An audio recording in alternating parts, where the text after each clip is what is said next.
This evening, 20-year-old Eden Golan from Israel will step out onto a stage in Malmö in Sweden to sing her song Hurricane at the Eurovision Song Contest. Golan and Israel have faced continuous protests against Israel's entry into the contest, and the singer has met with boos and shouts during rehearsals, as well as protests on the streets of Malmö. Back in February, when the Eurovision Broadcasting Union assessed the lyrics of the original song, then entitled October Rain, its lyrics, referring obliquely to the October the 7th massacre, were deemed to be too political for the contest. Various alternative versions were submitted until eventually the title and lyrics of the song Golan Will Sing Tonight were accepted. The rewrite met with harsh criticism by Israeli music critics especially, who preferred the original words, which they felt was a fitting anthem for what had happened and for the war. Yet there is something powerfully moving and symbolic about this young woman declaring that she hopes the music will unite and not divide. And it's a song that could be sung by anyone. It might be about a broken love affair, the grief that follows a departure without goodbye, the darkness and bleak loneliness of loss, the eternal nature of love, the randomness of life. Surprisingly, considering that this is Israel's submission to the Eurovision Song Contest, the song is sung in English, with only the closing words in Hebrew. Lo tzarich milim gedolot, rak tfilot, afilu im kashe lirot, tamid ata mash'ir li, or echad katan. There is no need for long words, only prayers. Even when it is hard to see, you always leave me one small light. If the English words of the song express these universal themes, as I've said, about love and life, absence and death, it is these last 4 lines that tinge it with Jewish expression, Jewish feeling. As soon as the singer breaks into Hebrew, a different cultural worldview emerges. We are in the Jewish world with its intimacies of expression, its Jewish culture and shared references, words that evoke unique ceremonies and the particularities of our faith in dark times. Afilu im kashe lirot, tamid ata mash'ir or echad katan. Even when it is hard to see, you always leave me one small light. The Hebrew language defines the uniqueness and singularity of our identity. As you so rightly said, Sam, in your Devar Torah, learning Hebrew has been a valuable skill, not only because it has enabled you to read so well from the Torah this morning and lead the service last night so exceptionally, but also because, as you said, and I quote your words, you can take part in Jewish traditions with your family at home, here at the LJS, or anywhere in the world. Hebrew identifies us as part of a tribe, a family, a community, a people with a shared past and shared collective memories. Anthony Julius expresses this singularity of his Jewish identity in his essay entitled Whither Liberal Zionism. He says, The Jewish tradition provides me with materials, resources. It stimulates me to thought. Jewish questions are my questions. They are the questions that have been set for me, the ones I feel impelled to answer. I have a Jewish sensibility. I consider myself bound to the Jewish people. They comprise a source of obligation for me. I have duties to Jews.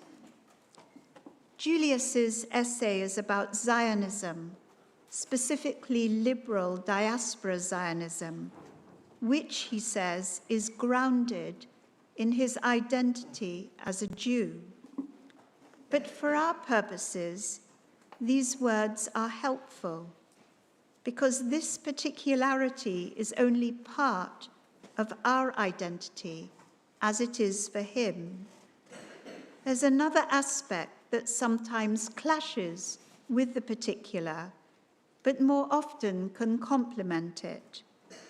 We find this aspect in your Torah portion, Sam, verses which are found in the middle of the middle book of the Torah, Leviticus, at the very center of the Torah. It's here that the Torah repeats and enumerates certain laws, rearranging laws from the Ten Commandments into a different kind of order, and laws from elsewhere as well. You can see on the slide on the left the Exodus version of the Ten Commandments, the 10 words as they're called in Hebrew, Aseret HaDibrot, interestingly in Hebrew, not called commandments. And on the right-hand side, rearranged by me, are the laws that we find in Leviticus 19, some of the laws, not all of them. So you each shall revere your mother and father is a variation on the 5th commandment to honor your father and mother. The order changes. Keep my Sabbaths is a more succinct expression of remember the Sabbath day to keep it holy, the 4th commandment. Do not turn to idols or make molten gods for yourselves, repeats the 2nd of the 10 commandments. You shall not make for yourself a sculptured image. You shall not steal, repeats the 8th commandment, and so on.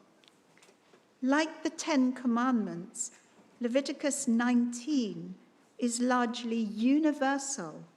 The laws may be addressed to the whole Israelite community, but they are not only for the Jewish people.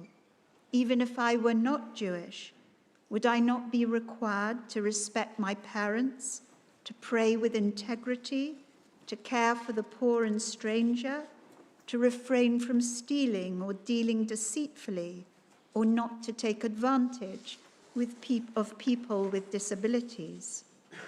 The most important of all these laws, the law that embraces the whole of the Torah, as you said, Sam, and as Rabbi Igor pointed out last night, is Leviticus 19:18. V'ahavta l'oreacha kamocha, ani Adonai. Love your neighbor as yourself.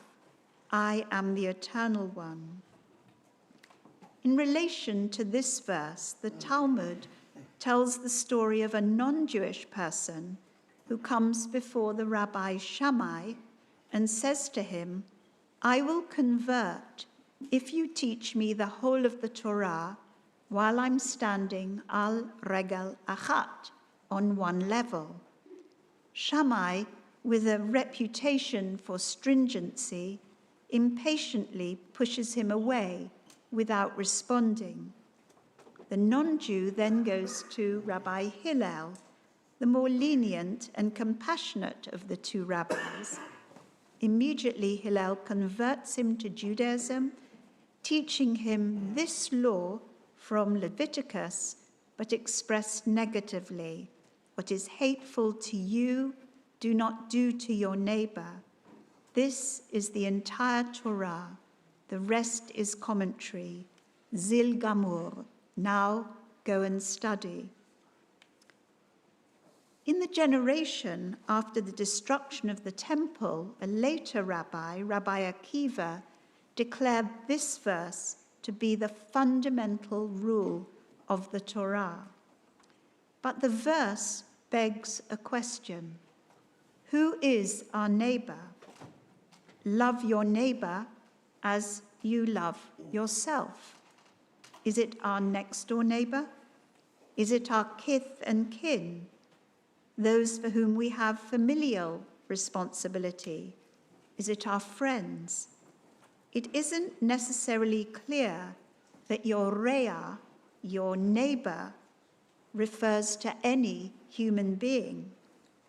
And that is why Akiva's contemporary, Ben Azai, said that while this law of love is the greatest principle in the Torah, it has to be read in conjunction with another law, or another statement rather, in Genesis chapter 5, verse 1, which proclaims that God created human beings, bidmut Elohim, in the likeness of God, because it is this verse that teaches reverence for the divine image in all human beings and states what Rabbi Dr. Hertz calls, in the gendered language of his era, the vital truth of the unity of mankind and the consequent doctrine of the brotherhood of man. All human beings, he says, are created in the divine image, in the words of Ben Azai, and therefore all our human beings are entitled to human love. Liberal Judaism holds fast to this tension between universalism and particularism, between looking outwards beyond the walls of our own community to care for others who are not like ourselves, while at the same time guarding, cherishing, and being proud of what it is that makes us specifically and uniquely Jewish. Critics may judge the lyrics of the Eurovision Song Contest song submitted by Israel tonight, but let us not censure the delicate balance that is held between the universal themes of love and absence, the mystery of life and death, of transparency of thought and deed, and the particularity of Jewish identity, language, thought, history, belief, and culture. How fortunate we are as Jews to straddle these two worlds of our Jewish Hebraic heritage and the English-speaking world in which we have been raised and in which we live. Sam, it has been Leah's and my pleasure to be part of your preparations for this Shabbat and to get to know you more deeply. That you are tall is evident to all of us here, but you are also kind, modest, determined, inclusive of others. That you get on so well with Sydney demonstrates the fact that you are affectionate and protective. It is fortunate that your bar mitzvah falls today on Shabbat and not tomorrow when Arsenal will be playing Manchester United. Sport is certainly your passion, playing and watching. And yes, I did have to look up specifically when Arsenal was next playing. You led the service last night and read from the Torah this morning exceptionally well. And I know that you've taken your studies seriously and coped extremely well with your father's eager anticipation of today. But in all seriousness, both your parents have been a great support to you, and I know how important it is for you to be surrounded by your family, both here and online, watching from Australia. Mazal tov to you, Sam, and I look forward to seeing you as you move into the Kabbalat Torah class next year and the rest of the